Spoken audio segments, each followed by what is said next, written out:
ये बात। अच्छा, इस वक्त एक बड़ी खबर आई है, आप दोनों हमारे साथ बने रहिए। अवैध मस्जिद को लेकर हाईकोर्ट में सुनवाई हुई है। तो अवैध मस्जिद को लेकर जिस तरह से मस्जिद को तोड़ने की बात सामने आई थी, अब उसे लेकर सुनवाई हुई है हाईकोर्ट से। मस्जिद कमेटी में ध्वस्तीकरण होगा, अवैध मस्जिद का ध्वस्तीकरण होगा, हाईकोर्ट ने ये कहा है। देखिए, जिस तरह से मस्जिद को तोड़ा जा रहा था संभल में, उसको लेकर एक याचिका दायर की गई थी हाईकोर्ट में, और जितने लोग थे वो हाईकोर्ट गए हुए थे, मस्जिद कमेटी के लोग। लेकिन अब उन्हें एक बड़ा झटका लगा है। अगर अवैध निर्माण है तो इस मस्जिद को गिराया जाएगा। हाईकोर्ट ने ये कह दिया है, ध्वस्तीकरण का आदेश जारी रहेगा। यानी कि जिस तालाब पर, जो सरकारी तालाब है, उसको पाट कर ये बना था मस्जिद, अब वहां पर एक बार फिर से ध्वस्तीकरण की कार्रवाई होगी। क्योंकि हमने देखा था कल जिस तरह से जो मस्जिद कमेटी के लोग हैं उन्होंने हाईकोर्ट का रुख किया था ताकि इस मस्जिद को गिराया ना जाए, इसको तोड़ा ना जाए, इसको लेकर याचिका दाखिल की गई थी। लेकिन हाईकोर्ट का अब बड़ा फैसला इसमें आया है। उन्होंने कहा है कि अगर ये सरकारी जमीन पर बनी है तो फिर इसका ध्वस्तीकरण होगा, ये रुकेगा नहीं। तो अवैध मस्जिद को अब गिराया जाएगा, जिसे कुछ देर के लिए फिलहाल तो रोक दिया गया था, लेकिन हाईकोर्ट से याचिका खारिज कर दी गई है और कहा गया है कि अगर ये सरकारी भूमि पर बना है, इंक्रोच कर बना है, तो फिर इस मस्जिद को ढहाया जाएगा। बातचीत करने के लिए सर्वेश इस वक्त फोन लाइन से हमारे साथ जुड़ गए हैं। सर्वेश, एक बड़ी बात है, जिस तरह से मस्जिद को ना गिराने की याचिका लगाई गई थी, लेकिन अब उसे खारिज कर दिया गया है। एग्जैक्ट कोर्ट ने क्या कहा है इस पूरे मामले को लेकर? देखिए, कोर्ट ने इस मामले में दोनों पक्षों को सुना है और कोर्ट ने दो बातों को कंसीडर किया है। कोर्ट ने इस मामले में ये कहा है कि अब इस मामले में जो मुस्लिम पक्ष है वो लोअर कोर्ट यानी कि वहां संभल की जिला अदालत में स्थगन आदेश के लिए याचिका दाखिल कर सकता है, अपील दाखिल कर सकता है, अर्जी दाखिल कर सकता है, इस बात का आदेश दिया है। और मेरिट के आधार पर कोर्ट ने इस याचिका को खारिज कर दिया है। हालांकि दशहरे की छुट्टियां चल रही थी और अर्जेंट बेसिस पर याचिका दाखिल कर इस मामले में सुनवाई की मांग की गई थी। 2 दिनों तक लगातार सुनवाई हुई। कल भी इसमें करीब सवा घंटे 1 बजे से लेकर सुनवाई हुई थी। कोर्ट ने आज मस्जिद पक्ष से मांगा था कि जो मस्जिद पक्ष को लेकर उन्होंने कहा है कि सरकारी जमीन, कुछ ही हिस्से में मस्जिद का सरकारी हिस्सा आता है, बल्कि वो उनकी अपनी जमीन पर बनी हुई है, तो कोर्ट ने इसके संबंधित दस्तावेज मांगे थे। आज दस्तावेज का भी अवलोकन किया गया। मस्जिद पक्ष की ओर से अगर हम बात करें तो अधिवक्ता अरविंद कुमार त्रिपाठी ने बहस की, जबकि राज्य सरकार की ओर से chief standing council JN. Maurya और स्टैंडिंग काउंसिल आशीष मोहन श्रीवास्तव पक्ष रखने के लिए मौजूद थे। दोनों पक्षों को सुनने के बाद कोर्ट ने इसे मेरिट के आधार पर फिलहाल खारिज कर दिया है और कोई राहत इससे मस्जिद पक्ष को नहीं मिली है। अब इस मामले में अगर वो इसके चाहते हैं तो उन्हें ट्रायल कोर्ट में यानी कि संभल की जिला अदालत में इस मामले में अर्जी दाखिल करनी होगी, अपील दाखिल करनी होगी। मेरिट के आधार पर सर्वेश, अभी फिलहाल ये कहा गया है कि आप लोअर कोर्ट में जाइए, ना कि सीधे हाई कोर्ट में आइए। बिल्कुल बिल्कुल, इसमें हाई कोर्ट में अब इस मामले में कोई सुनवाई नहीं होगी।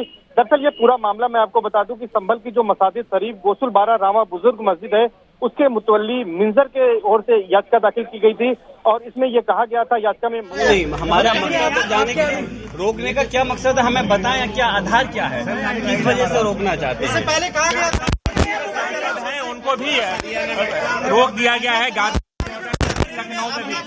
मैं यही कह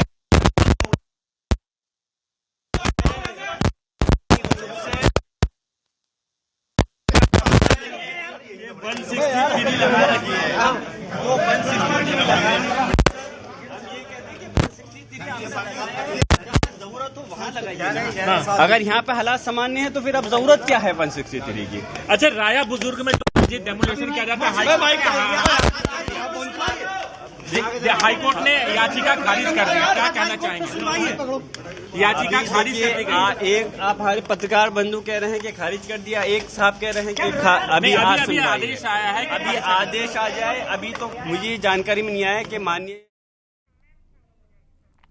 जी। सर्वेश, आप इस पूरे मामले को लेकर कुछ बता रहे थे।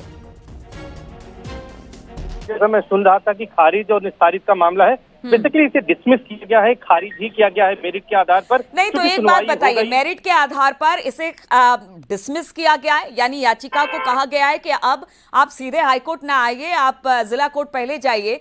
तो क्या इस दौरान जब तक वो एक पिटीशन दायर करेंगे, क्या तब तक मस्जिद के ध्वस्तीकरण का काम रोका गया है या फिर इस बीच में क्या रहेगा? देखिए, ये बिल्कुल एक अच्छा सवाल आपने पूछा है। जो अधिवक्ता हैं याची के अरविंद कुमार त्रिपाठी, उनका ये कहना है कि फिलहाल इस आदेश के साथ मस्जिद के जब तक वो अपील दाखिल करेंगे एक्शन पर रोक रहेगी, यानी ध्वस्तीकरण पर रोक रहेगी। लेकिन चूंकि ऑर्डर अभी अपलोड नहीं हुआ है, जब ऑर्डर जो है हाईकोर्ट की वेबसाइट पर अपलोड हो जाएगा उसके बाद ही स्पष्ट तौर पर कुछ कहा जा सकता है कि कोर्ट ने क्या आदेश पारित किया है। लेकिन जो अभी फौरी तौर पर जानकारी है, जो उनके अधिवक्ता का दावा है, ये कह सकता हूं कि वो ये कह रहे हैं कि फिलहाल ध्वस्तीकरण पर रोक लग गई है। लेकिन अभी ये कहना उचित नहीं है क्योंकि अभी ऑर्डर अपलोड नहीं हुआ है। ये उनका दावा हो सकता है, लेकिन अभी इस पर स्पष्ट तौर पर कुछ कहा नहीं जा सकता है। जी, तो यानी कि जब तक पूरी तरह से ये अपलोड नहीं हो जाएगा, जानकारी नहीं मिल जाएगी कि हाई कोर्ट ने क्या कहा है कि आप जिला कोर्ट में अपना पिटीशन दीजिए, तब तक इस पर रोक लगेगी, तब तक कुछ भी अभी कहना ठीक नहीं होगा। बिल्कुल बिल्कुल। मैं एक बार फिर से जो दर्शक हमारे साथ अभी भी जुड़े हैं उनके लिए मैं स्पष्ट कर दूं, पूरा मामला संभल के मसाजिद शरीफ गोसुलबारा रामा बुजुर्ग मस्जिद से जुड़ा हुआ है, जो कि एक तरह से तालाब और सरकार की जमीन पर बना हुआ था। राज्य सरकार ने इसके ध्वस्तीकरण का आदेश पारित किया था।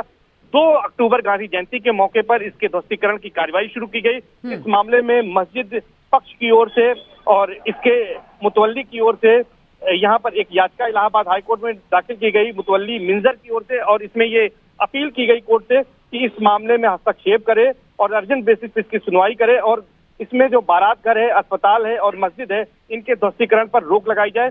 इनका ये भी कहना था कि उन्हें मस्जिद ध्वस्तीकरण या इसके ध्वस्तीकरण का आदेश भी नहीं दिया गया है। कोर्ट के हस्तक्षेप के बाद आज उन्हें जो ध्वस्तीकरण का आदेश था वो जरूर मिल गया है। लेकिन सबसे बड़ी बात है कि कोर्ट ने कोई अंतरिम राहत नहीं दी है। कोर्ट ने ये मेरिट के आधार पर इसे डिस्पोज ऑफ कर दिया है, डिसमिस कर दिया है, खारिज कर दिया है याचिका को, और ये कहा है कि वो लोअर कोर्ट यानी कि ट्रायल कोर्ट में जाकर स्टे के लिए अपील दाखिल करें। साफ तौर पर अपील दाखिल करने के लिए कहा है और यहाँ से इसे डिसमिस कर दिया है, साफ तौर पर डिसमिस कर दिया है। तो ये कह सकते हैं कि 2 बातें प्रमुख हैं कि अब ये याचिका यहाँ से डिसमिस हो गई है, हाईकोर्ट में कोई सुनवाई नहीं होगी। हाईकोर्ट ने मुस्लिम पक्ष को कोई राहत न देते हुए सीधे तौर पर ट्रायल कोर्ट में अपील दाखिल करने को कहा है कि वहां से जाकर स्टे की आप मांग करिए। अब ये एक सवाल जो दर्शकों के मन में भी है, आप भी हमसे पूछ रहे हैं कि क्या इस दौरान इस बीच में मस्जिद के ध्वस्तीकरण की कार्रवाई होगी कि नहीं, ये स्थिति अभी साफ नहीं है। कोर्ट का ऑर्डर जब आ जाएगा उसके बाद ही ये साफ हो सकेगा।